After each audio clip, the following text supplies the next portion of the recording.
my boyfriend and I got pregnant. So that was something that I had to face with. I was 15 years old. I have to tell my parents. Another sister in the ward who she knew had a teen daughter who had a baby. What do we do? How do we proceed? And so, of course, she told her about family services. LDS, the Mormon Church, have their own adoption agency. The church wants these babies coming into the world. I could give another family who wouldn't otherwise have an eternal family. I knew that I had made this terrible mistake but I still wanted to be faithful LDS member and I still wanted to do right. And so I said I was ready to do the repentance process. My heart was I knew this man didn't like me. My mom waited at the car and I sat in his office, and as soon as that door shut and he sat behind his desk, he started berating me. All I remember thinking as I was looking at the door and the doorknob and wondering if it's locked, as he's not stopping. Like, I am sobbing uncontrollably. I had not said a word, and I got up, I grabbed that door, and I ran. Mine is the only voice. What have I been doing? Lay down my autonomy. After that, it got very dark very quickly.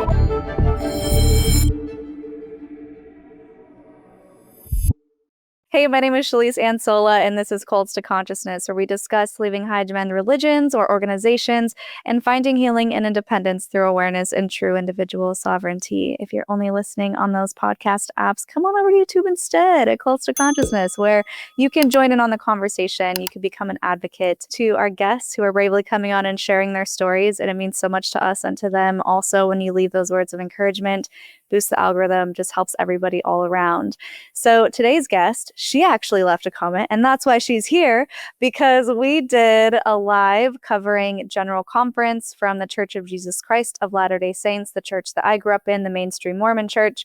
We were covering all of the ways in which we felt it was damaging or interesting, or I felt like they were grasping to try and keep members in and to make more babies. We'll talk more about her story and the specifics, but she commented and said, "This is my story." I said, "Email us. We want to talk to you." So here she is. Thanks for joining us, Louise Roberts. Hi. So great to have you. Oh, I'm so excited to be here. Thank you, Miss Shalise. Of course, I love it when those moments happen. So basically what we were talking about is the ways in which the church seemed to be wanting to control the reproductive rights of women. This is nothing new. It is not single to Mormonism. It's happened for centuries. But specifically, stories of teenage pregnancies where if the girl is Mormon, they either want her to give the baby to another Mormon family, or they say, just have the baby and the ward will support you and wrap their arms around you and everything will be fine. And they even gave a story in which there is a woman who finds out her husband was cheating on her. The mistress, as they call it, gets pregnant, and the wife begs the mistress, "Please don't get an abortion. I'll take care of your child and raise it as my own." And all of us were just a little taken aback by these examples they're giving and how they are just desperate to have all of these babies be put in LDS families. So Louise, you commented and you were like, "Hey, this was my story. I got pregnant in the church when I was a teenager, and this is what happened." I'm not going to give it away because we're going to let you talk about your story. Yeah, absolutely. But yeah, I was so excited that you were willing to share and come on, because this is a perspective that I've been wanting to have on for such a long time. We've all heard the stories about young girls in the church getting pregnant, disappearing for a while. And I would say half the time you didn't hear the stories, because a lot of these women were told not to come to church, or they went to women's homes, and it still happens to this day for sure. Well, that's the thing. It's the whispers. You don't actually hear the real story because you're not supposed to talk about it, but you hear the rumors and the whispers about the teen pregnancies. And so I'm so happy to have you on and share. So where do you want to start in your story, your Mormon story? Sure, I can do a quick, my parents are converts. I was born and raised in Calgary, Alberta, Canada. Our nearest temple was the Cardston Temple, which borders Montana and Alberta, so pretty close to the US. My parents converted when I was 3 months old. They both came from some pretty traumatic childhoods, and I think starting with me, I'm the oldest. I have 3 younger brothers. They wanted, the missionaries came to their house. My parents were not living anything to do with any sort of religion. And so they took the missionary discussions. My parents wanted to create a better life or more structure in their life. And so they decided to join the church. From there, my parents did eventually have 3 more children. I am the oldest. I have 3 younger brothers. My mom was, I say my dad was devoted, but my mom was devout. So my dad, I think he had a lot of callings in the church. He was also trying to support a family with 4 children, but he also had a draw to volunteer in other aspects of life. So he was very much a busy man. And with that came a lot of, having shorter tempers and not having the time or the energy for us at the end of the day. And I don't blame him for that now, but I think he just felt like he needed to save the world for what it's worth. My dad was raised in a very abusive home, and his focus in volunteer work was with disadvantaged children. So he was on committees. I don't know if you've ever heard of Camp Kiwanis or Kiwanis Club. Kiwanis Club had a camp for disadvantaged children. He was on the board. He's still on the board, and it's been almost, I want to say 35 years. Very, very much part of that. My mom, and she has since left the church. My mom, however, and they have divorced, very devout to the extent, I would say she borderlines, if not has gone over the edge of prepper Mormon, or what is described as prepper Mormon. So lots of scriptures, everything you would see in an LDS home. We had family home evening. We had weekly activities. We had morning prayers. We prayed at every meal. My mom had all the literature, bookshelves filled. She loved. And I never ever read the book, but The Miracles of Forgiveness. And later on, I'll tell you how that has really impacted my life. And it's funny because I didn't realize how the impact until like a couple of years ago, because I had never read the book. I had no idea what it was doing to the language in my house or in my youth. So as prepper, and I had discussed this a little bit to you prior, but she had food storage, and that's pretty normal, typical. But I think she took it up a notch where salt was in abundance. We had more salt than anybody for curing meat. Then she got to collecting precious metals, because at some point we're going to need to barter for it in end times. We had a generator. I mean, none of this was ever used. Very organized, but we never used any of this. It was nothing that we had. We still went grocery shopping. We still had our daily, but this is because the end times are coming and it's imminent. Now, I haven't had a relationship with my mom for quite a few years, and I have heard that she's upped it a little bit more. And that's just hearsay. I'm not sure exactly, but I've heard guns are involved. Now, I joke now because I love to cook and I have tons of spices. And I figured if there was a zombie apocalypse, if anything, I'll barter spices because we can make dirt and leaves and trees taste good. But we don't need these precious metals. What are you going to do with these chains of gold? Mm-hmm. In end times, I've never understood it, but that was her thing and it was her passion.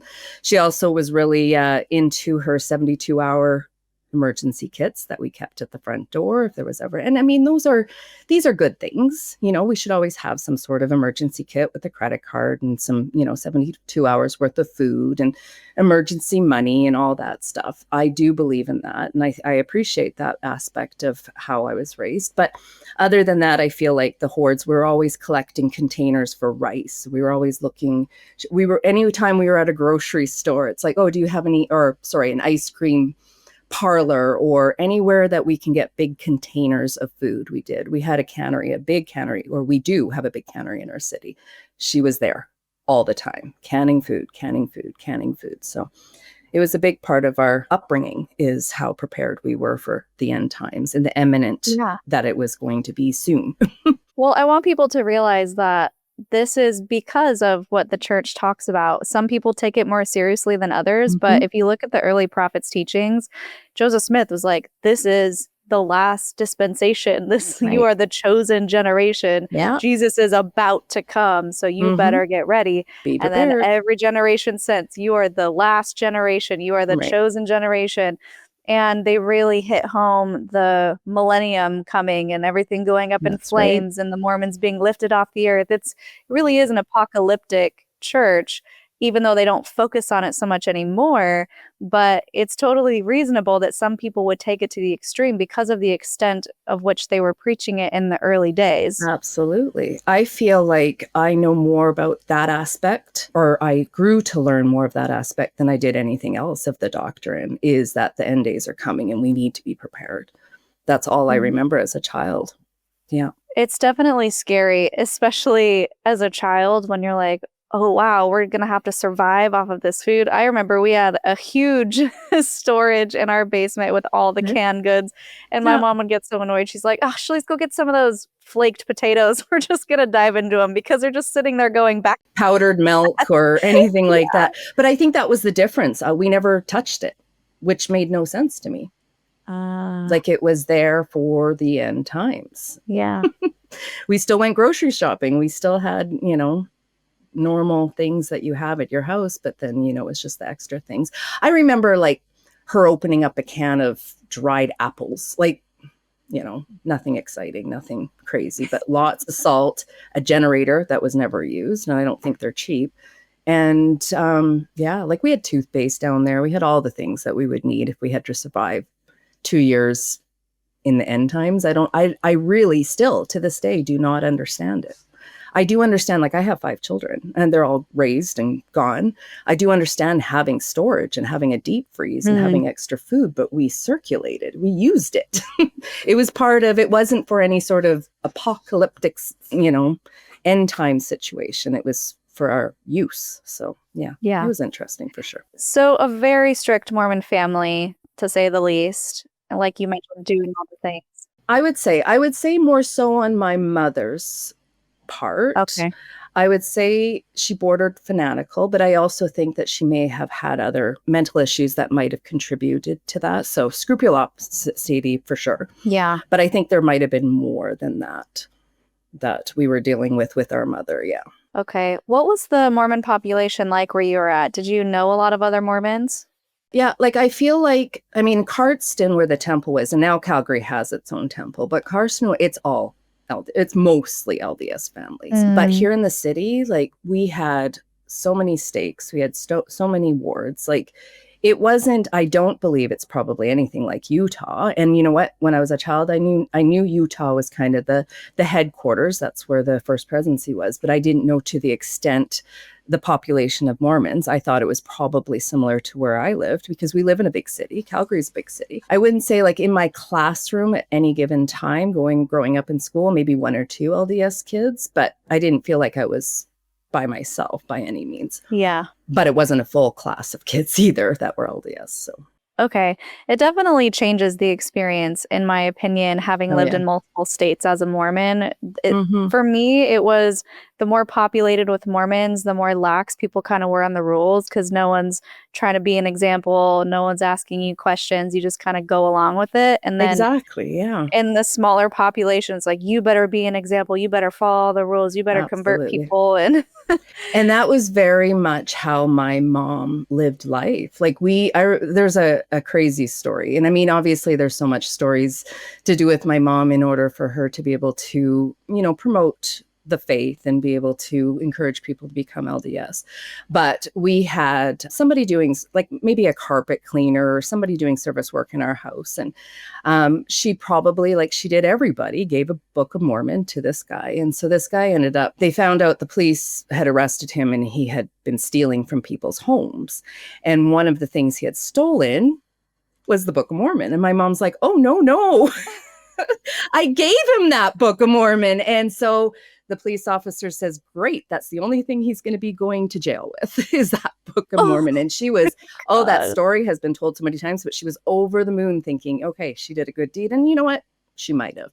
But lots of things like that, lots of faith promoting stories that she had. But she was very much, I say was as if she's not alive. She's very much alive. I just don't have a relationship with her. And it's as hard as it is, I didn't feel like I can be healthy with her in my life. She is very fanatical. She is a lot. She's very judgmental. She's not somebody who lives by the example of the faith. However, she needs you to live the faith.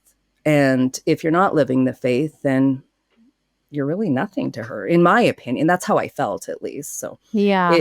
it came to a head, and I had to make my decisions. And I did make my decisions when my children were, my oldest was in his teenage years, and my youngest was still too young to have any sort of say.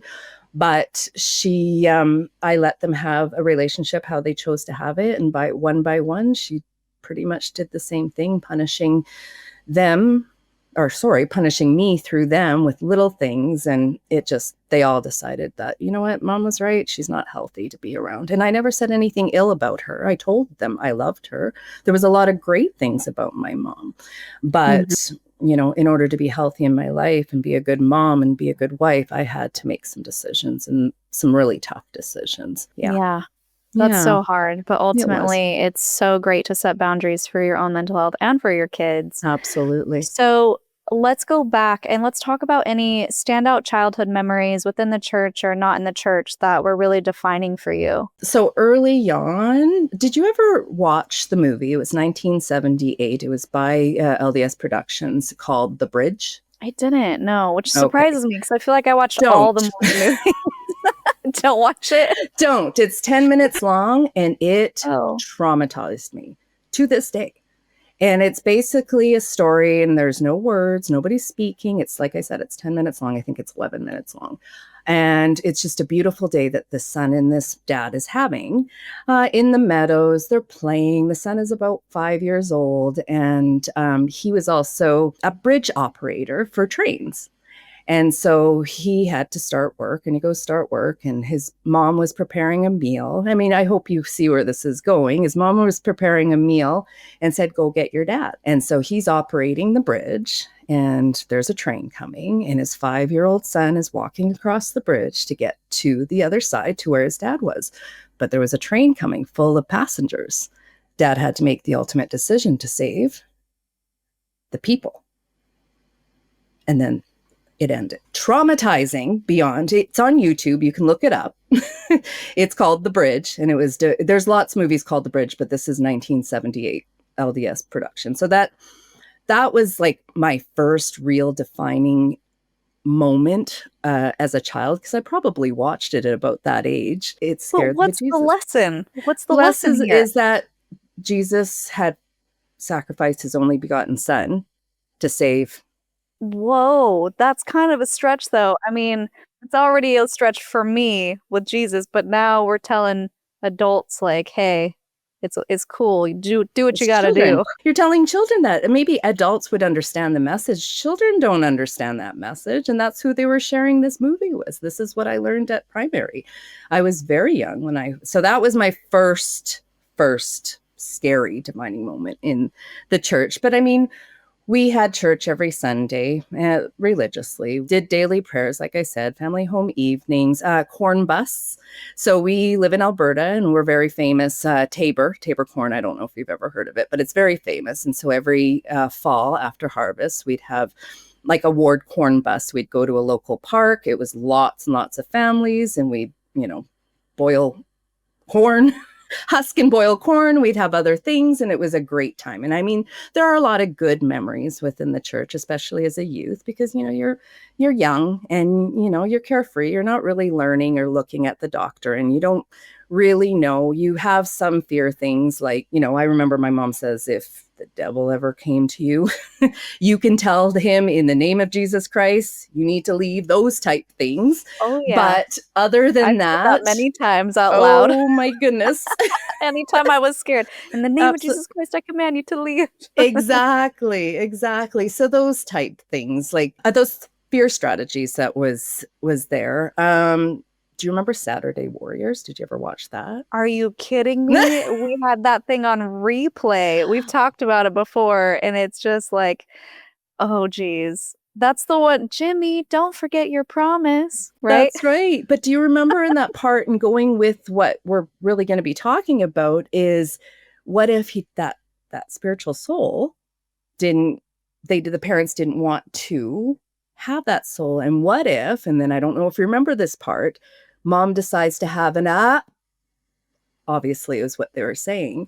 I don't know if you remember that part, but it was like, okay, And then after that part happened, the line was, I wish people knew what they were doing when they were making that choice. Interesting. I Yeah. don't ever remember that being a choice. I just remember the mom being very pregnant and then the son being embarrassed because, so if you guys haven't seen it, they already have like 10 kids or something. And he's like, Mom, this is so embarrassing. Like, my friends are going to make fun of me. And then up in heaven, you see this little girl and she's like, Jimmy, don't forget your promise. And I'm like, what does this have to do with her brother caring if the parent has Oh. another child? Like, it's not like it's up to him. Obviously, it's been a long time.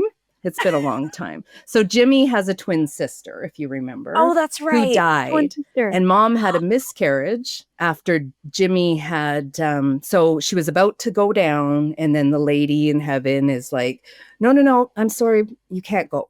And then the sister comes and she's like, what happened? And that's because Jimmy stressed his mom out so much that she fell to the ground because he was leaving. He wanted to make poor choices and go off with his friends. You must not remember this. It's pretty crazy. I clearly missed that part. Oh, yeah. Well, you didn't miss it. I I was just a think child watching it. Yeah, of So course. it probably Yeah. didn't connect the dots that she was claiming he caused a miscarriage. Yeah. And I mean, I think it came out in 1989 or something. So I was I wasn't a teen yet, but I was an early teen, and it was where I was in life, I think, when I had to make these decisions and make some choices and, like with young women's and understanding how that whole thing works. And yeah. Yeah. Well, that's something that they also kind of brought back around in conference in that same video that you commented on was that, Yeah.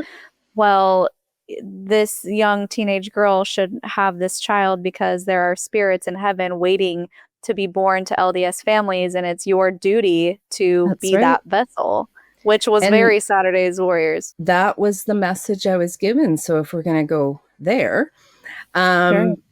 so I definitely, I got pregnant. I was a vulnerable teenager. And if meaning vulnerable, like I had experienced SA as a younger child, my mom wasn't very empathetic. She wasn't very kind or affectionate. My father worked, volunteered lots. I'm not blaming anybody, but I didn't feel loved. And I needed to be validated. And I think I did that in wrong ways. I was seeking validations from boys. Along with hormones, I don't believe nobody coerced me, within that period of my life. I really genuinely just wanted to feel loved. And I felt like, this attention I was receiving equaled love. It must have been. Mm-hmm. So my boyfriend and I got pregnant. And so that was something that I had to face with. I was 15 years old. I didn't tell anybody until I had to start school. So school starts in September, and then December was when he was born. So I was quite pregnant. Yeah. Yeah. So nobody knew. My boyfriend knew, but other than that, nobody knew. Nobody told anybody. It was just, I was scared. I was so scared. It was one of those circumstances, like I think of a 15-year-old now and having had my own children, and all 5 of my children has hit 15. So I have some comparison. The brain doesn't really stop developing until about 25. And, new science have decided that maybe it's closer to 30.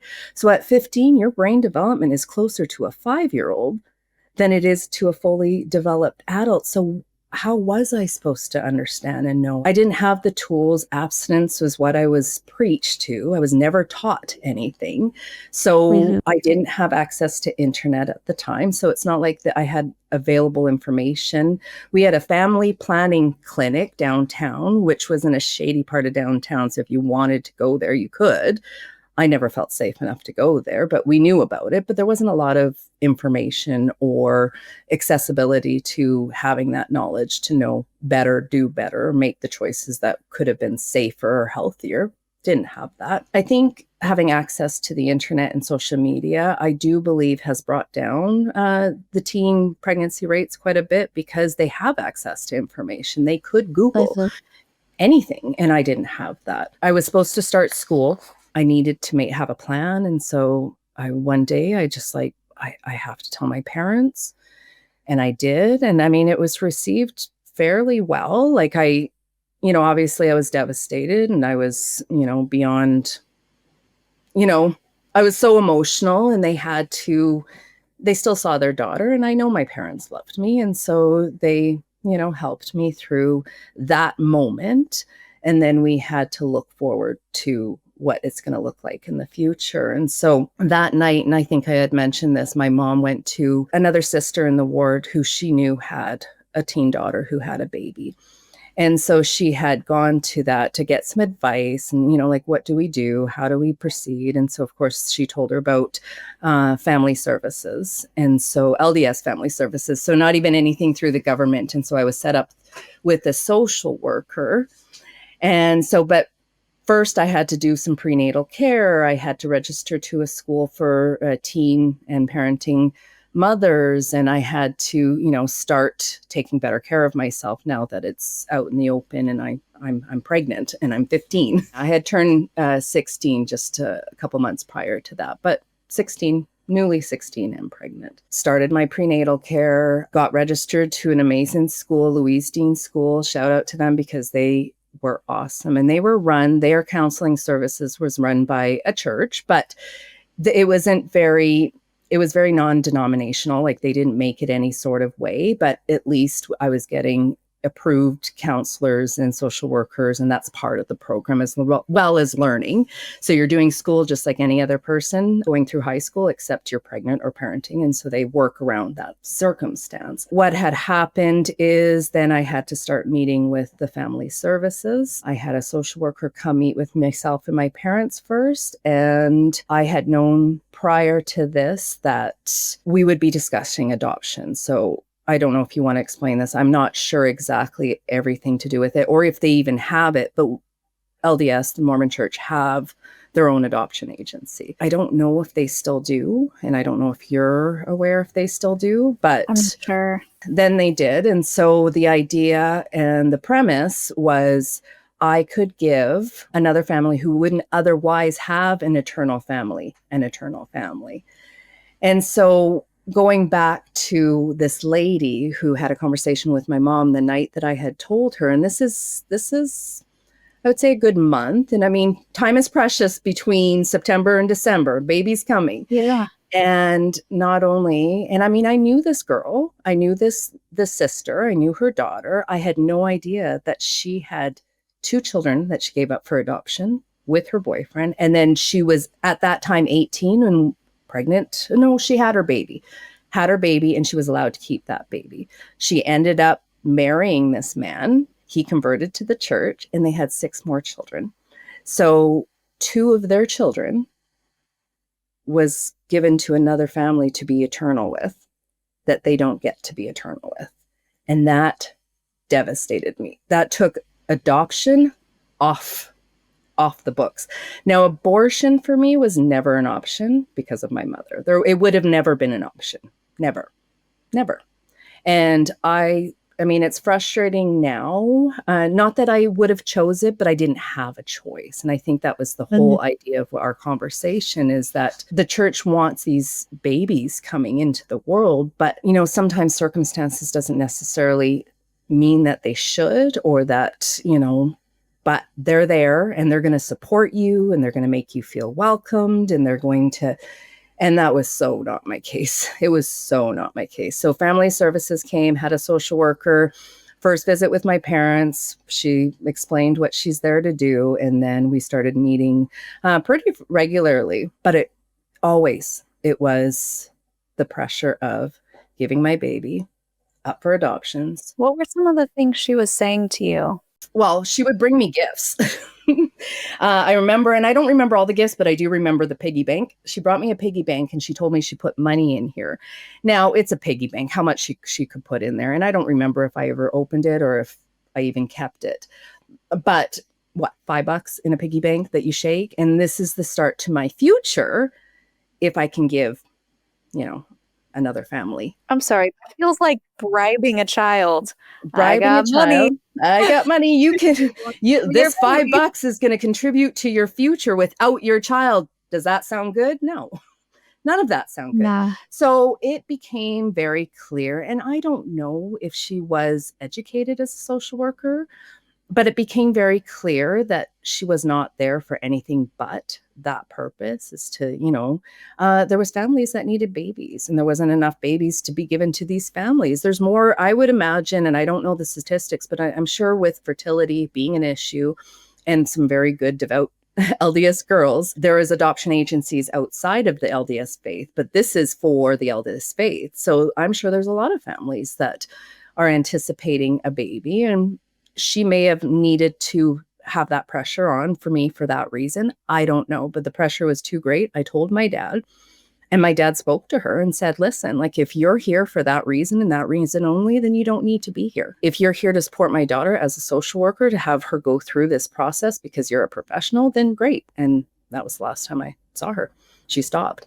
And I probably saw her, she probably came like 4 or 5 times. So it wasn't like, again, September to December, I didn't have a lot of time to be prepared for anything, but I was thankful that my dad at that point stood up for me.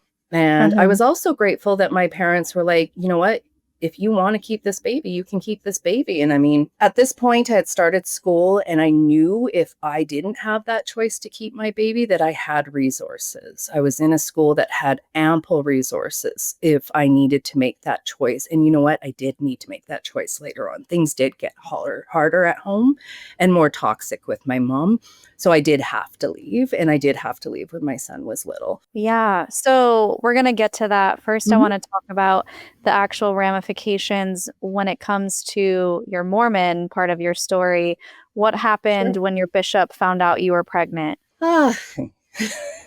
So as many other interviews have, like, you have a repentance process when you quote unquote sin. And I knew I wanted to do that. I knew that I had made this terrible mistake, but I still wanted to be faithful LDS member, and I still wanted to do right. And I still wanted to, that was all in my brain. And I don't know if it was so much that I wanted to, or as I wanted to please my mom, but I felt like that's what I wanted to do.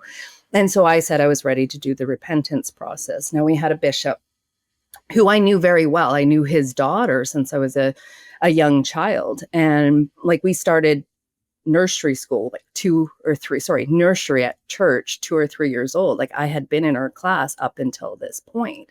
So he knew me very well. And they were from he was a pretty affluent family. My dad, although he did very well, and we did not go without, he was, raising 4 children. My mom was a stay-at-home mom on a dry cleaner's salary. Like, it was a whole different world at their house as it was at my house.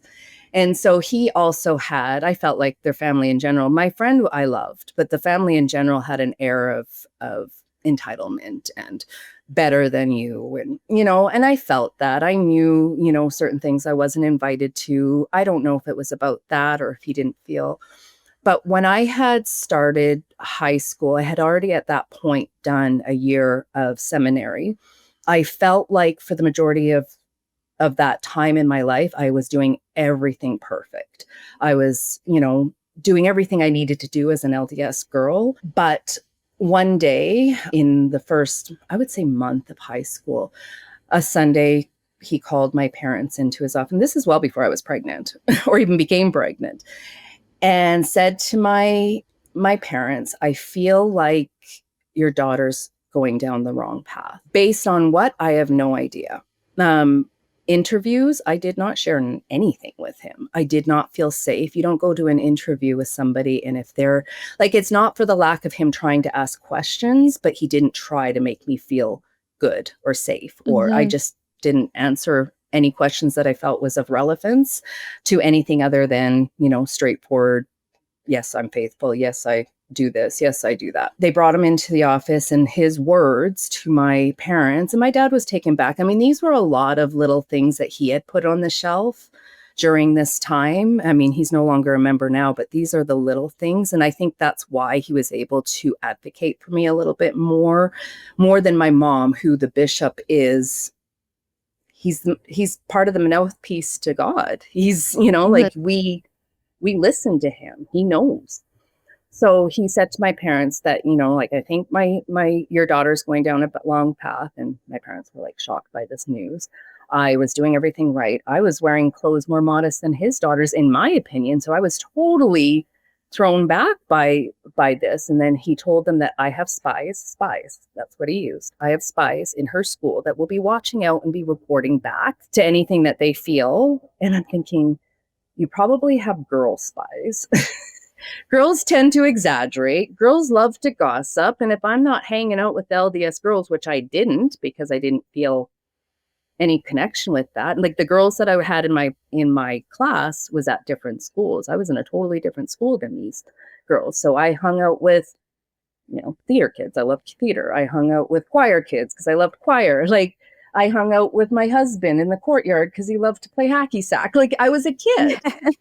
Yeah. And so that was still the same bishop that I had moving forward to when I had pregnant. So I'm pregnant and I need to start that repentance process. I remember my mom pulling, these are the vivid memories that come up in, when trauma surfaces and you didn't realize it was trauma until it surfaces. And so I remember pulling up to the church at night. I had a meeting with him for this repentance process. And the corridors to the church, the hallways around, were dark except where the bishop's office was. It was lit.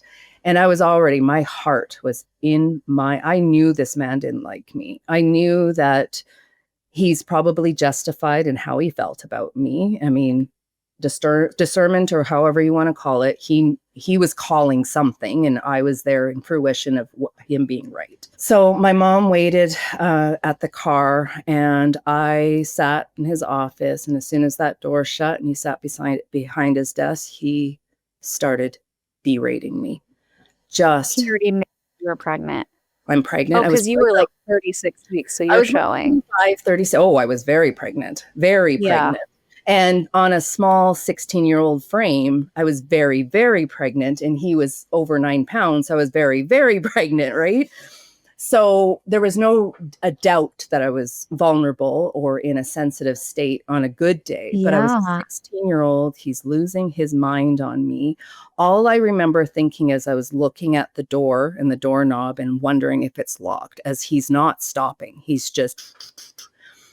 And finally, I couldn't take it anymore. Like I am sobbing uncontrollably. I had not said a word, and I got up, I grabbed that door, and I ran. I ran down that corridor into dark corridor, out the door to my mom's car. And I must have been, because otherwise she would have probably been pretty demanding that I stay or that I listen or that I respect. But I must have had some conviction in me because she was fine with just driving me home at that point. Now, what was he saying to you? If I were to be honest, I don't remember exactly. I just remember him telling me that I should know better. And who's the dad? And is he part of it? Wanted, like, ready to write down the name if he's another LDS boy. And I'm like, he's not. Like, none of this is relevant. Like, I got pregnant. It sucks. I hate it for myself too. And especially in this moment. But again, I don't know the specifics. I just remember the feeling, and I remember him yelling. And all I remember is looking at the door and hoping it wasn't locked. And thankfully it wasn't.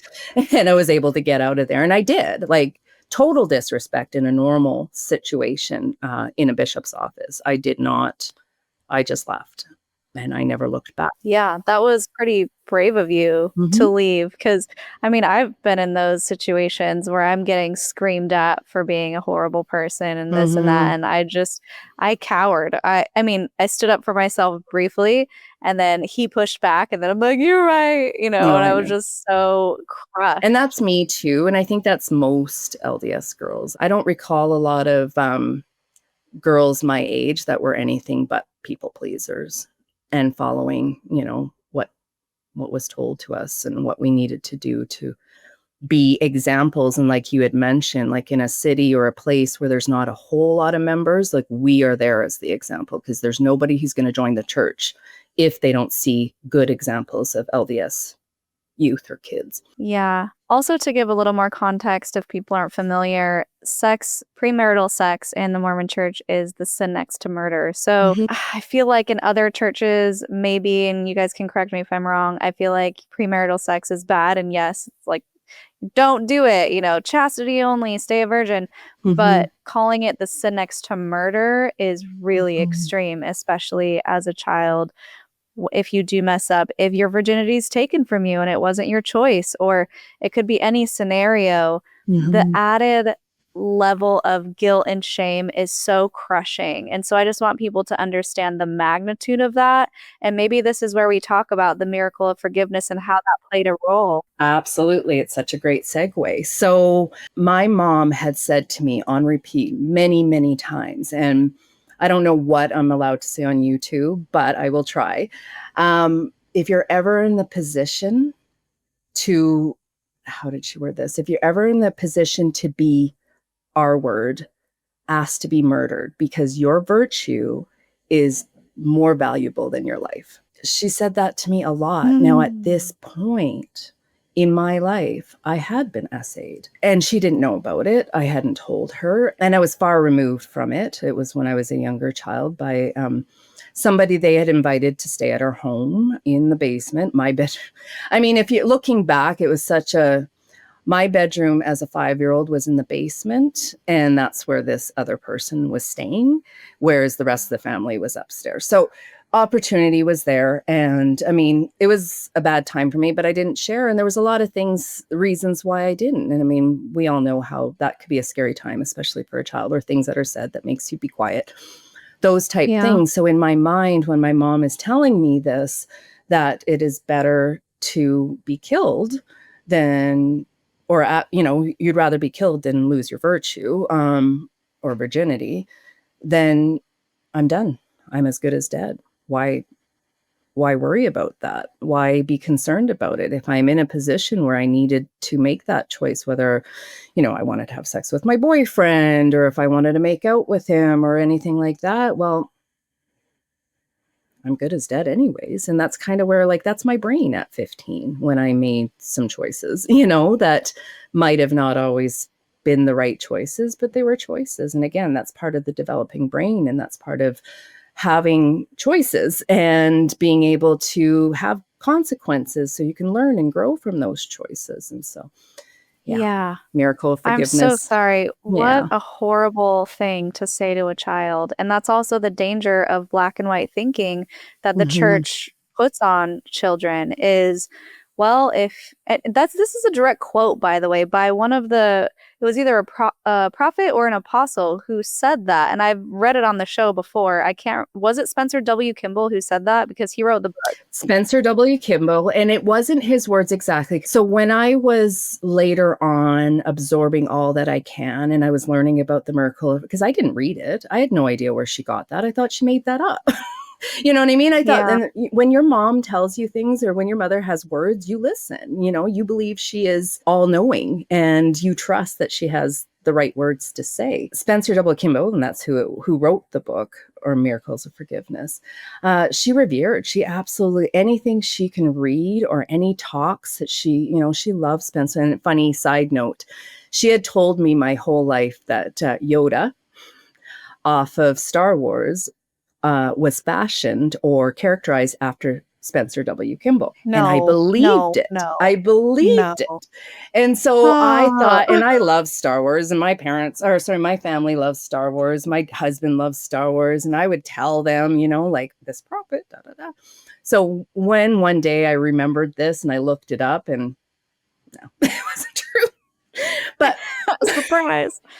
But I thought, okay, that makes sense. You look at Spencer W. Kimball, he's wise, he's old, he's, but yeah, no, it's not true.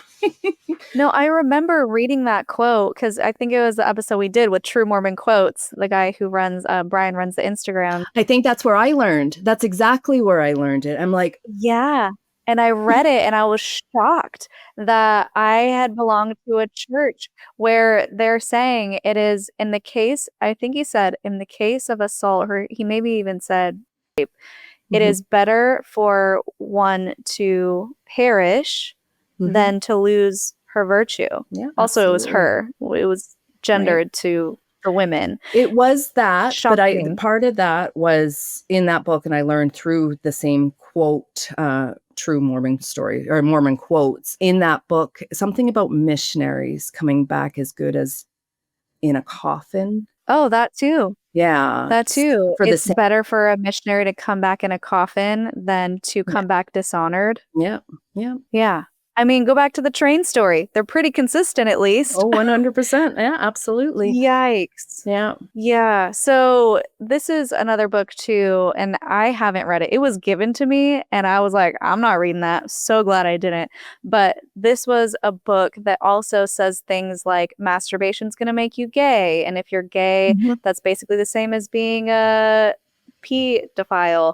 It's all of these different things that are so harmful. That was very much a narrative in my house too. Like I said, my mom had Really? all that literature. I don't know what the book was, but I don't know necessarily gay, but I do remember her saying that it was a gateway to pedophilia, masturbation. Yes. Mm-hmm. Because they're like, well, this leads to that, and that leads to that, and that leads to obviously. And it's like, I'm sorry, what? Did you ever get a talking to from your mom along those lines? No, I think at that, like, I think she gave me that talk after so after a few months of having a baby at home and having weekly sessions with a real licensed social worker at my school, I had learned how toxic my relationship or the relationship had become with my mom. I was going to school full time. I was full-time breastfeeding. I breastfed, well until he was 2.5 years old. So he came to school with me. They had a daycare. It was wonderful. But the environment at home was way beyond anything that I could emotionally tolerate, considering I'm 16, I have a baby, I need to start my life. And so I was invited to stay with a friend, and I did for a couple of days, and then I stayed with another friend for a couple of days. And then, it's not that I was overstaying my welcome. I can only stay a couple of days. I had my baby with me, and I needed to be somewhere that was stability, and home wasn't stability at that point. So I moved in with my boyfriend, my son's father. At the time, that was when she was asking me and interrogating, are you guys having sex? And I would be like, no. No, we're not. No, we're not. It's just somewhere I need to live. I need to live somewhere. And this is after, I think I had a disconnection for a couple months. And then my dad just hey, we should start talking again. And I mean, I was still talking to my dad, but with my mom, we should start, connecting as a family. She misses my son, and, she was a good grandmother. And I mean, okay, let's try this again. And so those things, and I mean, that went throughout, the whole time I was raising my children. There was so much that she would shame me about, or that she would make me feel guilty about, because I didn't go to church anymore.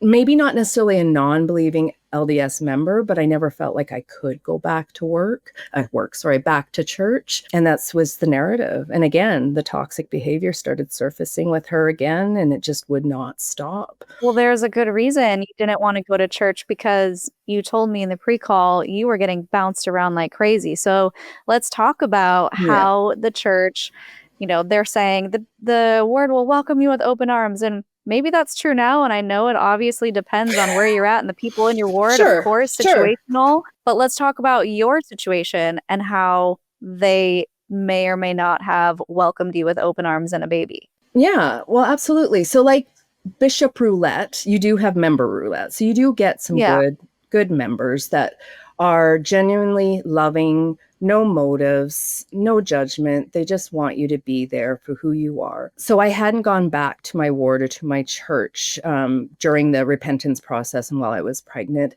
I think they really didn't know what to do with me, but they did decide, it's not that they decided, but they suggested that I go to a singles ward with my baby. And part of that suggestion is that, since my boyfriend or my son's father did not want to join the church, perhaps I can find a young single man, I'm 16, that I can marry, and we can become an eternal family with my son. He can adopt, and, if this sounds like a great idea, if you don't want to give it up for adoption, then, here are your options. And that's a great option, isn't it? I right away, I did not feel comfortable with that. And more or less because with singles ward, and I don't know if this is a fact, but I believed at the time 18 years and older. I don't think 16-year-olds typically. It's 18 to 30. Yeah, I didn't believe that 16-year-olds typically, but they really deemed me, now that I have a baby and I kept that baby, or I wanted to keep that baby, an adult. So that meant going back to church that first Sunday. I'm going to Relief Society.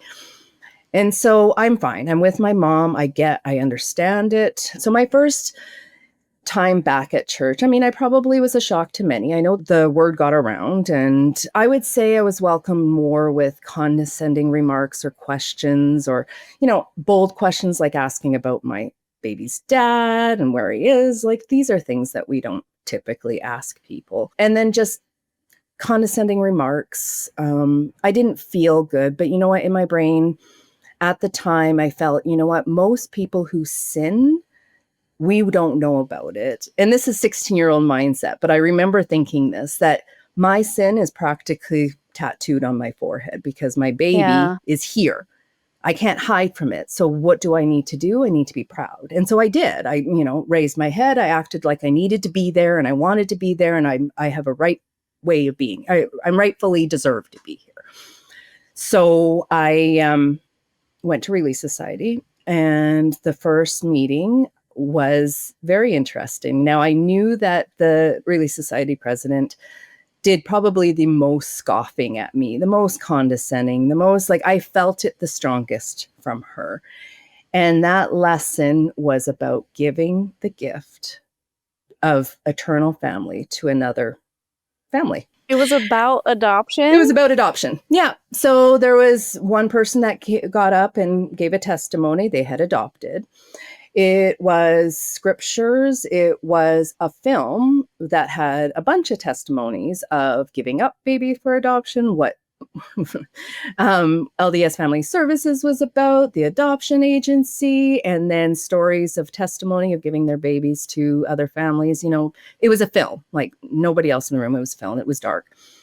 So when the lights turned on and I'm looking around, and I mean, it was a very emotional, powerful film, of course. And like people are bawling, and I'm looking at my mom and I'm like, why is everybody crying? Like, this is not spiritual. I don't feel like I was uplifted by this. And then I think at that point I felt like, okay, this might be intentional.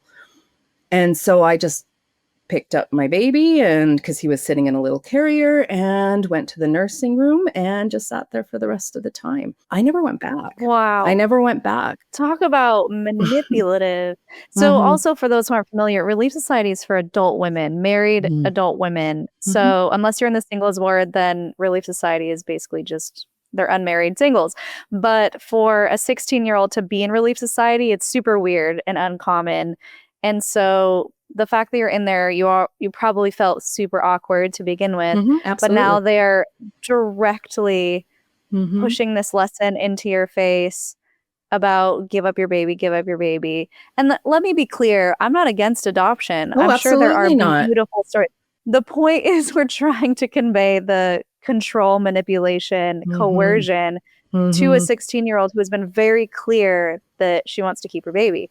Absolutely. So that's where we have the issue. If you wanted to give up the baby for adoption because that's what's best for you, then great, by all means. And not only I wanted to give up, didn't want to give up the baby, my husband, sorry, that's a little, my then boyfriend, my son's father, didn't want to give up the baby. And I think that we were very valid in having that decision. We were very valid in having that decision. Two parents that want to love this child. I know the circumstances weren't great. I know that, of course, we would have loved for us to be 10 years older and a lot more stable. But I mean, that's the circumstances that we were in, and that's what we move forward with. Yeah. And something too, just while we're on this topic of the teen pregnancy thing, I think that it's important to note that, and people have said this in our comments as well, that teen pregnancies in the LDS Church would be drastically reduced if they just provided a little bit of education or allowed that to be a discussion instead of abstinence only, and you're no good if you don't have your virtue. Because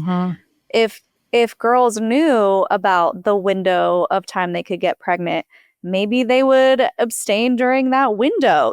Maybe they could have more choice about birth control, because kids and teens are going to be teens, that it's part of development to be naturally explorative when it comes to sexuality, and that's a normative behavior.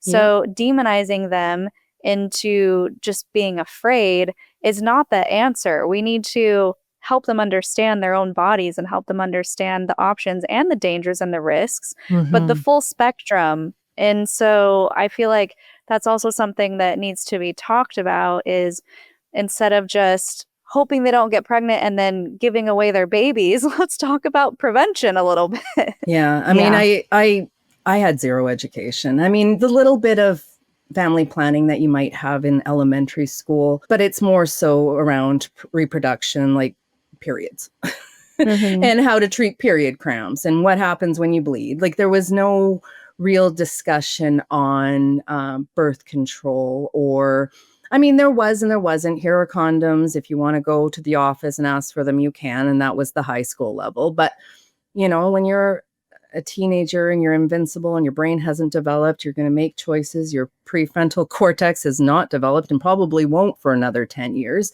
You are going to make impulsive decisions. You are not going to think of the consequences. You think very much in black and white. That right now, teens don't think of futures. And that's, and in many situations, just like, consent for children is so much higher because, especially where I am. Well, not especially, I'm sure other places, but their consent is higher in certain places because, children don't have that ability to consent to a lot of things, let alone, sex or, anything along those natures, that children don't otherwise have the tools to understand the scope and the ramifications, the consequences from having sex. Yeah. So now we talked about, you moved out in with your boyfriend. Here comes the shame. Not only are you not married in the temple, but you have a child out of wedlock and living. And living together before marriage. Don't forget that one. Yeah. So how are you navigating this with your boyfriend? How is this working? I get pregnant again. That's how it's right working. Away? When? I wouldn't say right away. So about a year later, after living with each other again, young. I was 18 when I got pregnant, but I was still young. And that's when the pressure came on. You guys need to be married. Like, this is not okay. Like, you have to. And my husband did not get it. He's like, why? Like, why do we need to get married? I don't understand. We do everything a married person does. We don't ask for anything from anybody. We survive on our own. I'm going to school still. He's working full time at the time. Why do we need to get married? But you know what? It was something my parents needed me to do. And I still was desperately needing that validation from them, and particularly my mom. I felt like this was one less thing that I would have to be stressing about with her. So let's get married. I got married. It's actually coming up on our 28th anniversary. Wow. Yeah. Next month, I got married on May 17th, and my second child was born May 18th. I was very pregnant. Holy cow. I had my wedding or my ceremony at our home chapel. However, I shouldn't say chapel, at the church. So the chapel is somewhere in the church. I was not allowed to have my wedding in the chapel. So we're in the Relief Society room where I had them. I was not allowed to invite anybody outside of family. It had to be the bishop, his wife, who happened to be the Relief Society president, for the kicker, and my family and my husband's family, immediate family. So my siblings, I have 3 brothers, and his siblings, he has 2 brothers. And that's where we got married and gave birth the next morning. Oh my gosh. Broke my water that night. Oh my gosh. Did you feel sad that you didn't get a bigger wedding, or was that not important to you? No, I mean, I think as a child, I probably dreamed of it. But at this point, I was so much involved in being a mom that the wedding was just to tick off the not to tick my mom off list. And I mean, my dad was neither here or there with it. He's like, basically do what you want, but your mom wants to do this. So I did it. And I mean, I'm happy I'm married now. It's been 28 years. We've had, 3 additional children after this. But at the time, it wasn't important. What was important is stability. What was important was to make sure that, our children were healthy, that we were making enough money to support them, that, that they were getting all their, needs met. And adding the wedding was, we could have probably done it today, and I would have gotten probably more of a decent wedding than I did that day. I remember going to Walmart to get a dress that was big enough to fit my stomach the day before, because I had nothing to wear that I can wear in the church building. Like, if there was a better definition for a shotgun wedding, that was it. Yeah. I gave birth the next day. Was there a lot of pressure on your husband to convert from your mom? Yes. A lot. And you know what? My husband, and do I ever adore him. He's even as a teenager, he was very bold, and he stuck up for me a lot. Like, he would go to my parents' house without me because I'd come home crying, bawling. So he could be like, you can't, like, setting boundaries. Like, you cannot do this to her. You cannot talk to her this way. And I think more so my mom looked at him as an idiot kid, didn't know what he was talking about. She would say, I pray every night that he would convert. She would say that very often. My husband then one day said to him, you know what, if you are the example of what a member of the LDS church is about, I don't want anything to do with it. Oh, mic drop. Yeah. I was shocked at it because, you don't really, and nobody, my siblings, my dad at the time, nobody really confronted my mom. She was bold. And she, again, like I said, she was very devout, but I think there was other parts of her that had maybe a personality disorder, some mental health issues, that she had a lot of social cues or a lot of things that she said that were just beyond bold or beyond just very hurtful without filters, right? And so everybody recognized it. Anybody that had met my mom knew that. Any friends I had growing up, like, she spoke off the cusp. She did not have any filters. She didn't care who she hurt. And I don't want to demonize her because I really do think there was a lot of great attributes for her. I had a special needs brother that she loved and adored and took care of for many years. She was a very good boy mom, if I were to, put it in a more specific way. I had 3 younger brothers, and she did well, and I appreciate and admire that. I just don't think she really knew what to do with me.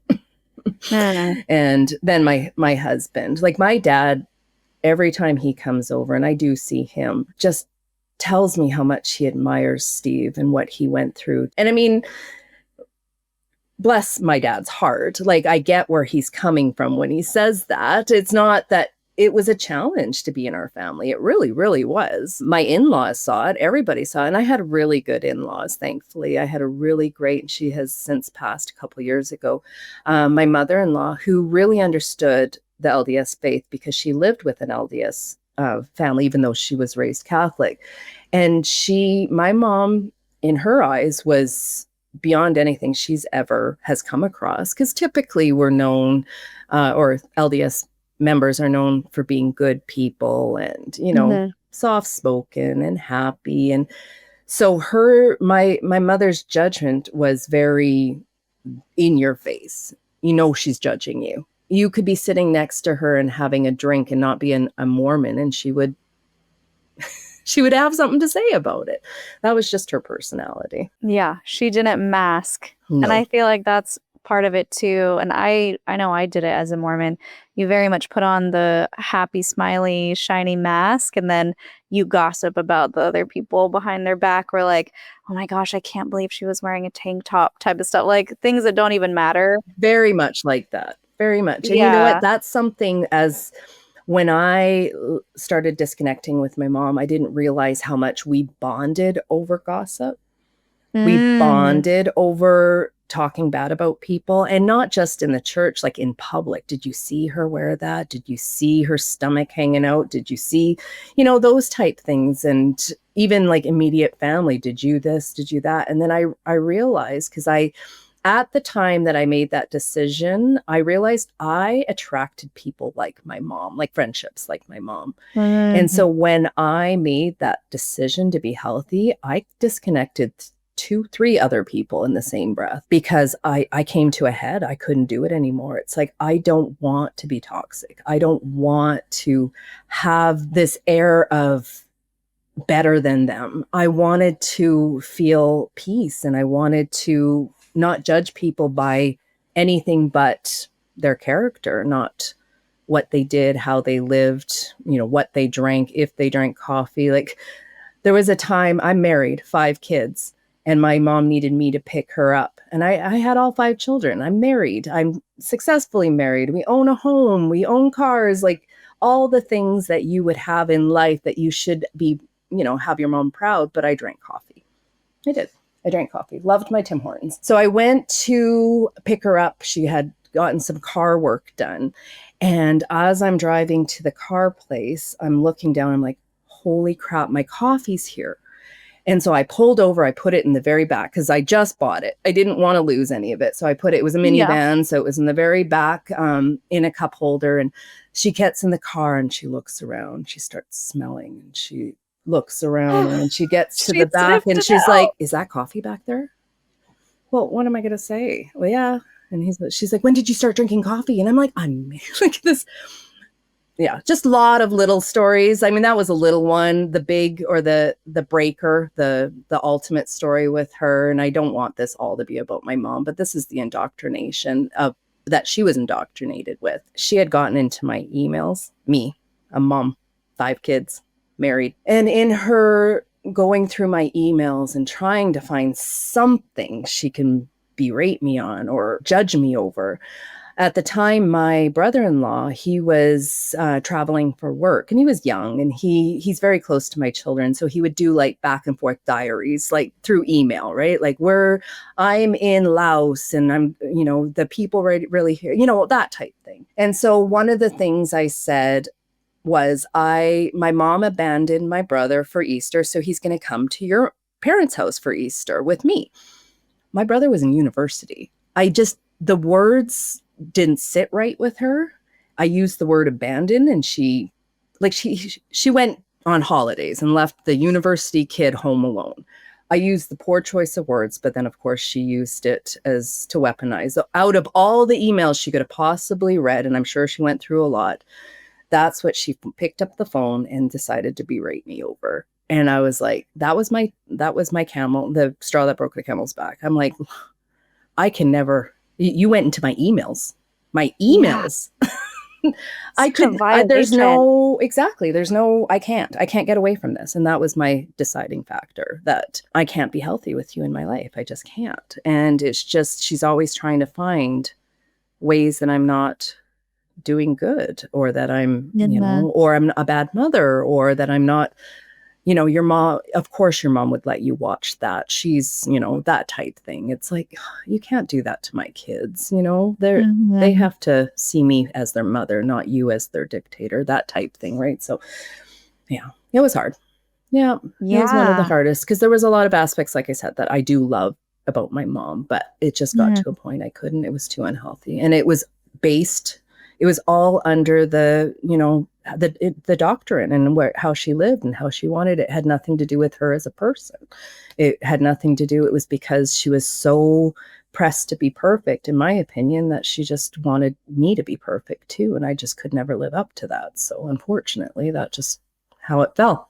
I know who you're describing because one of my family members is the exact same way. And it's unfortunate because they end up cutting off everybody around them. No 100%. One wants to be around them. Yeah. And then they're left alone. And what good is that? What good is an eternal family if your family doesn't even want to be with you in this life? You know what I mean? That's right. And she is alone. She lives rurally now. Which shocked me when I found out, because I found out a couple years later. She did remarry a man that she converted to the church, and he doesn't even live with her. I don't know the story. I don't ask questions from the information I get from anybody, because it's not that I don't care. It's just I can't care, but my dad had told me that she's living rurally, and he's like, that's probably her demise. She's like, I had a baby. She had me at 19. I had a baby at 16. So she's older, but she's not, she could be living a long time, but she's living rurally with that type of mentality and thoughts. And I can't even imagine. That must be hard. And I do think Yeah. of that and grieve that part of it and hope that she's okay. And that's all I can do at this point. Let's talk about your deconstruction. Something that I found interesting is you Yeah. left the church, but you didn't actually deconstruct till a couple decades later, right? Absolutely. Yeah. So again, I'm busy. I have 5 kids. And part of having 5 kids and having that much indoctrination and going through, I felt like I needed to prove something. I needed to be the best mom. I needed to be on all the parent councils. I needed to volunteer. I needed to do this. Meanwhile, I've ran a home daycare in my house for the past 25 years in order to, be home with my kids. And I don't want to say to be a stay-at-home mom, but to be available. So I was always available for my children in that aspect. It came to a head. So like teenage years, you have your ups and downs with your children, teenage years. And my oldest now is 30. My youngest just turned 20 last week. So my youngest gave us probably the biggest run for our money in teenage years, and nothing really that terrible. Like nothing that you would, that you hear other teenagers. It's not like he was a criminal. It's not like he just had a lot of angst and anxieties and, like attitude and not wanting to follow rules and, normal things that normal teenagers. And thankfully we got him after 4 other children, and he was the baby by 5 years, like a stretch. So we were a little bit better equipped to handle situations like that, but he did give us. So when things started calming down, he moved out and to be on his own. He felt like he wanted to tackle the world, and younger than typical children do. And you know what? Go have at her. And he's been doing really good. I am left with nothing. Basically, I have my husband, I have my business, but my busy filled life turned to, what am I going to do with myself? So then, of course, thoughts start coming up and trauma starts surfacing, and me realizing that I probably, because by the time I was 21, I had 4 kids. And I think I had mentioned this. I really did feel, I mentioned coffee, but I felt like, but for the most part, I didn't do anything else. I didn't hang out with people who drank. I didn't do any of You're those still things. acting Mormon. I'm still acting very Mormon. I still wanted to be perceived as a good person, a good mom, somebody who doesn't swear. I never swore. Like I didn't swear until like this whole deconstruction. Some may call me a trucker now. I haven't sworn this whole time because I'm trying to be respectful, but it's really come and surfaced. It's crazy. And then people who knew me is like, ooh, she swore, like those type things. And I'll get into other things that I have done. But during this process, I'm seeking therapy. I'm talking to a doctor. I get on some medication because it was discovered I was probably dealing with depression and a lot of other things, because I was not only starting to deconstruct, and that wasn't even the surface. I did do some therapy about my mom, but more so that things are surfing with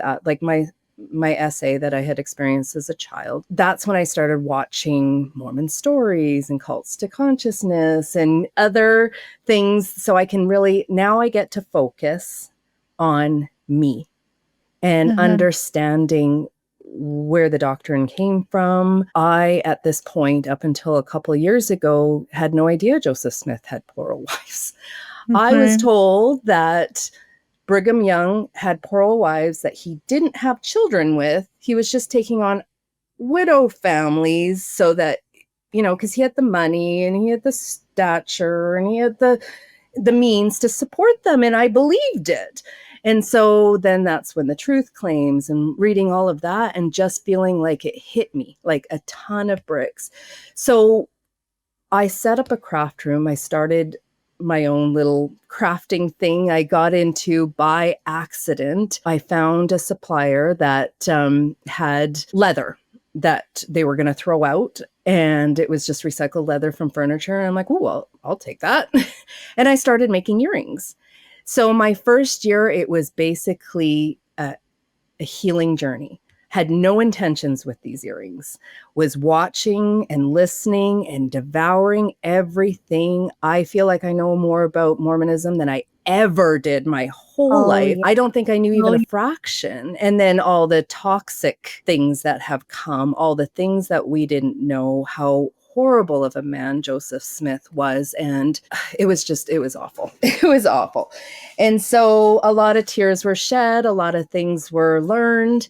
And meanwhile, after about a year, I probably had about 1,000 earrings made with no intentions, but just to heal. And that's every piece of earring that I made was a part of that healing journey, and learning other people's stories through Mormon stories, and realizing that people are not bad if they leave the church. People are not bad if they drink or have a drink or have 2 drinks or maybe a couple more drinks. People aren't bad if they eat some edibles or take some mushrooms or go on a peyote, they're not bad people. They're just making experiences that for themselves for whatever reason, but they're not bad people. My husband's had the same friend group, very, very, very tight knit friend group since early 20s. And by this point, a couple of years ago, they have families, they have wives, they have children. And I've always been the background wife because, they do have drinks. They do take edibles. If I had kids, I would never do that. Even as an adult now, I'm not doing it without kids at home. I was at camping and I said something in reference, my husband's name's Steve, and I said something in reference to one of the girls, one of the wives, who happens to be a psychologist. And she's like, well, Steve's friend. I said something along the lines, well, Steve's friends. And she's like, Louise, we're your friends too, right? And it was like a lightning bolt. It was like, it hit me so hard. I mean, out of this whole journey, that's probably the one thing. It's like, these people are genuine, good, non-judgmental people. She had the tools and the education and the emotional tools to be able to express that to me in a way that I had never thought of before. And so I started cultivating friendships with these women. We have, in June, we have a women's, I've never done a women's trip, an all women's trip. We're going on a women's trip for the weekend, and things I have never, and we support each other. We love each other. We engage each other. And I've never had that before. I never had that in the church. And I think I mentioned that, my young women's, they wanted to throw me a baby shower. After my baby was born, my first meeting, a couple of them had told me, but then when they brought it up to their young women's president, and they're like, no, no, because we don't want to encourage this. We don't want to reward somebody, me, for this choice. And if we do, then these girls, as if a baby shower was such a significant reward that they couldn't do something kind for me. And they didn't. So the last time I saw my friend group since nursery school or nursery at church, was when my son was 3 months old, and one of the young men's in my ward had self-exited. And that was the last time I saw them. These girls that I grew up with saw on a weekly basis, twice, if not 3 times, seminary. It was all gone. It was all wiped away. So I had not had a friend group since I was 16. Yeah. I'm 45. I relate to that so deeply because I was the same way. And I feel like hearing you talk about it is even bringing light bulbs for me too, because I think part of the Mormonism that was still ingrained in me for so long was that you self-other. So you pull yourself away. You're the wheat from the tares, and they teach you how to do this. You're different from the world. You're special. You're this, you're that. Mm-hmm. And then when you leave, it's still hard to integrate into the world because you've othered so much that you don't even know where you belong, or how do you insert yourself into someone's friend group. I struggled with that I think I still do. I don't really know how to jump in, because I've kind of isolated myself. And part of moving to Texas was wanting to find community, and it's been great so far. So I feel like I'm succeeding, but it's taken a long time. Oh, for sure. But the thing is we think, like I said with my psychologist friend and the way she worded it and how she's since worded it, because I've been able to talk to her about it further after the fact, and she's wise and has the education but you're there. These are your friends, so you think you need to insert yourself. You don't, you're there. They still accept you. They still love you. They still, You can really tell what genuine people are outside of the church. Now that I'm outside of the church, I see the difference. And I know, and I have learned, and I've grown, but I know that there is no love in judging. None. You look up judgment and love, and they don't coexist. It's not a thing. You can't judge somebody and love them. It's not a thing.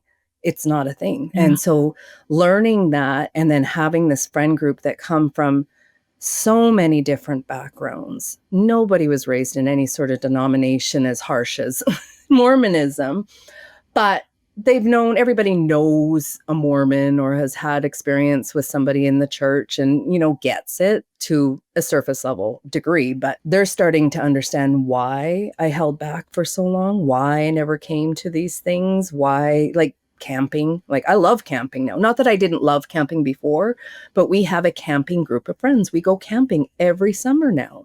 And I'm there and I'm excited to see everybody and the kids. I have some grandchildren, but I have a granddaughter that's here and the only grandchild that's in the city. And so she comes camping with us and I get to experience, because had a baby at 16. My friends, see, I'm still having a hard time. They had babies typical ages. So my granddaughter is able to be friends with our friends' children and get to have that connection. And I love watching it. And these are the things my kids missed out because I couldn't make connections like that. They had their friends at school, but I feel like it's important that children have other people in their life if they feel safe or need to feel safe with, that they can talk to. It's a village, right? And it takes a village, and villages or family isn't necessarily blood. And that's what I have learned with this newfound, always been there friend group. Yeah. It's huge. Is it true for you, as it was for me, that part of it is subconsciously feeling like maybe you're not worthy of someone's love? Because growing up Mormon, everything is judged. Either you're worthy or you're not. You have to go and confess to a bishop all of your sins. And he says, yes, you're worthy, or no, you need to repent.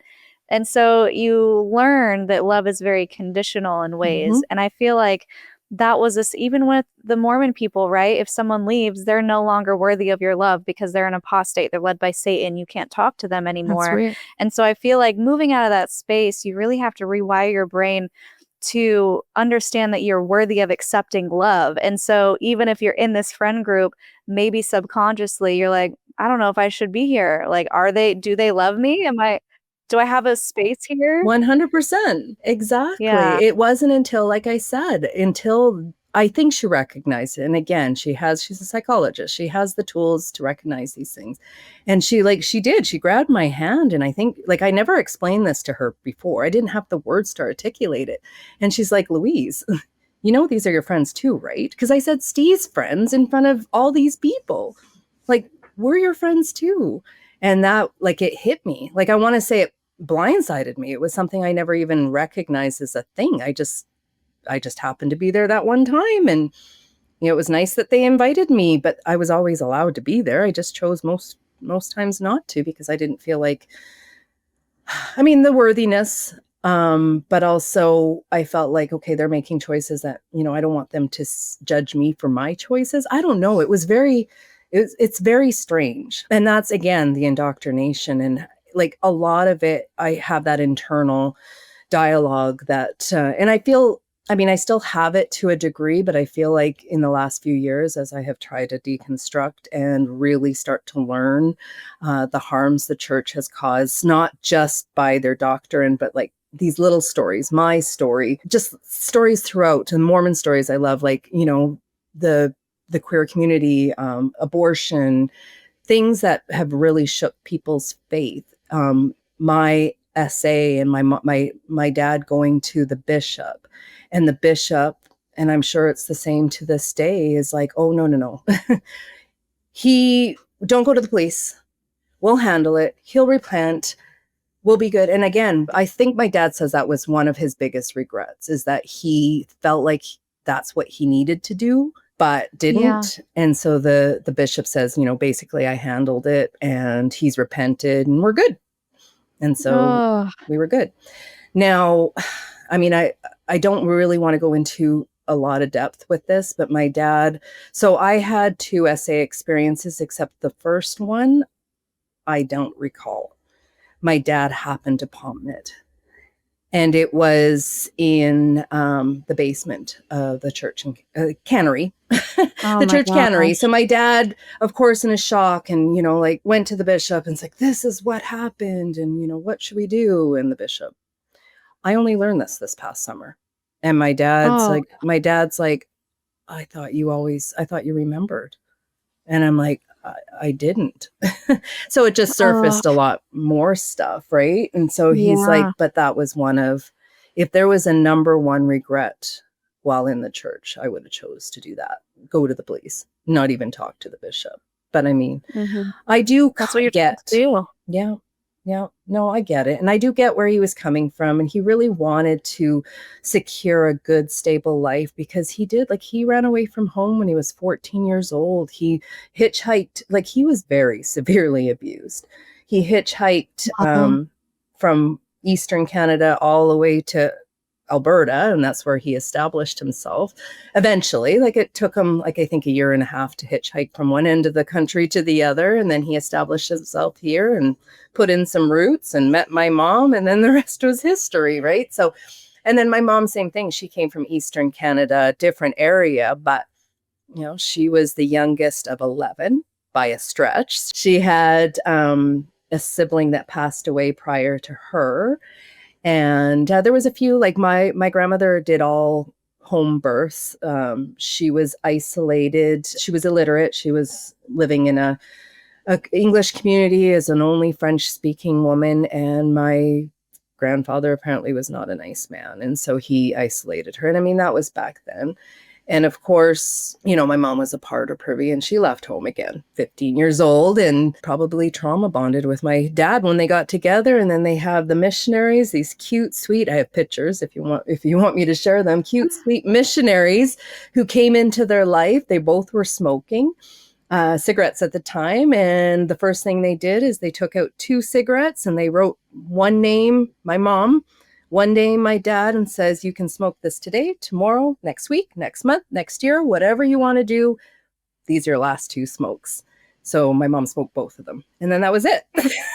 That was the last smokes. I mean, they really felt like, okay, this was the answer. And so I don't blame them from coming from that to having some stability in their life and wanting to raise their kids right, coming from where Mhm. and you know what, for the most part, we had a great time.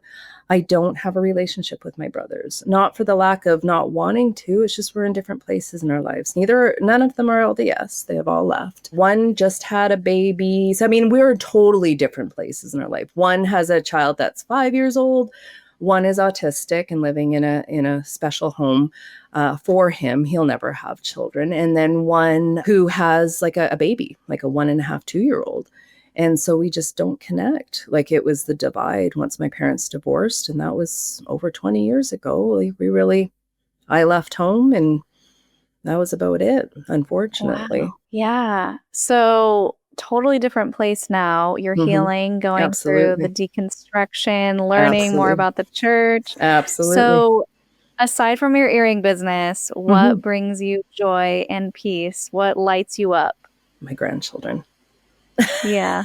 My grandchildren, I have a new one. He's almost 5 months old and he lives in Vancouver. Yeah. So I try to at least once a month fly over there. And then I have a granddaughter here. I have grandchildren in other places, but they bring both my husband and I joy. Like they're just wonderful. And then my earrings, and I'm going back to school for the first time Wow. since I was in high school. April 28th, I'm starting school. What are you starting?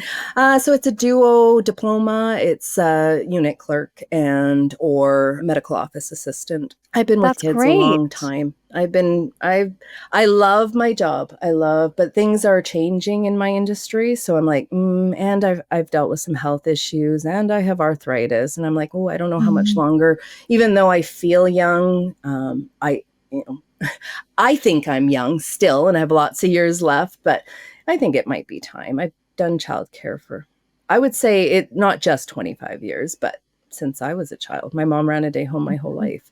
They call them day Wow. homes here. They're daycares everywhere else, but in Alberta, it's called day homes. So my Okay. mom, she's ran a day home my whole life too. So it's time to do something for me, and that's kind of where I'm at. That's great. Well, Yeah. congrats. Where can Thank people you. find your business and support you? My business is called DD, like DD Marie, MARIE, and AND Harmony, HARMONY, at wherever. I'm on Instagram, I'm on TikTok, I'm on Facebook. Dee Marie are my daughter and my granddaughter, mom Oh, and daughter. And so this is just basically, and then my logo is like 3 mountains. So it's the 3 of us, and just kind of where I, put that, because my daughter is my only daughter. I have mentioned that. So I have 4 boys and 1 girl, and yeah, just something that I can do for myself. And again, I'm obsessed with, I almost can't go a whole day without at least sitting with my earrings for a couple yeah. minutes. I love to design. I love to paint. I love to create. I love to cut. There's just something therapeutic about it.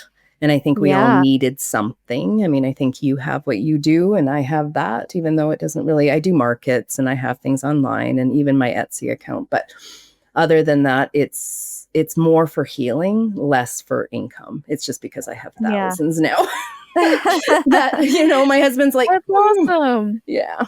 Yeah, Yeah. cool. Well, we just need your Linda Listen moment. I do have a Linda Listen moment, and it's all relative, I think, and it's very short, sweet. Preaching abstinence teaches nothing. Yes. Preaching Say it louder for the people in the back. Preaching abstinence teaches nothing. And I've been going by that for years, because you know what? I could have saved myself so much if I just learned. And not that I wouldn't have wanted the life that I had, and not that I wouldn't want the children that I wanted, that I got, but maybe if I had some more time, they could have come to me at a different time. And I'm not going into Yeah. that they're my spirit children and they came in the right time. But yeah, like preaching abstinence teaches nothing. And I really believe that. I really believe that. I could not agree more. Thank you so much for Yeah. commenting and emailing and coming You're very on so welcome. last minute. I love when we can do things like that. And we do try and monitor the comments in that way. We get so many on so many different videos, so we don't see all of them, but we try so hard to look through and respond to people. So I'm so happy that you came on to share it. Thank you. And I appreciate what you do. I really do. I appreciate that you're allowing people to have this voice in this. And I understand that this is very relative right now, that, abortion, and just like that was on that video, like it needs to be a choice, and it needs to be a valid choice. And you take that choice away and you're basically taking all women's rights away. And that's very important. Yeah, I agree. Amazing. Any other final thoughts before we go? No, I think that's about it. I just hope that everybody is able to enjoy life the way they want to live it, and that they don't feel like, just be a good person and everything else will follow. Like, you don't have to worry about what people think. You don't have to constrict yourself because you're worried that, you're going to do the wrong thing. If you're a good person, you're probably always going to do the right thing. I agree. Yeah. Amazing. Well, guys, make sure to leave those words of encouragement for Louise down below. As we talked about, we love reading the comments, and we appreciate when you have those kind words to say. It really helps boost the algorithm. It helps our guests feel welcomed and supported. And if you want to support the podcast even further, aside from engaging with the post, you can become a patron at patreon.com/cults2consciousness. We have some merch at cults2consciousness.com. We're going to Mexico. It's going to be so much fun. End of October. Would love to see you guys there. You're welcome to come too, Louise. Oh, thank you. What else? If you like these videos, I will link 2 more down here below. And until next time, follow your highest excitement, be conscious, and be well.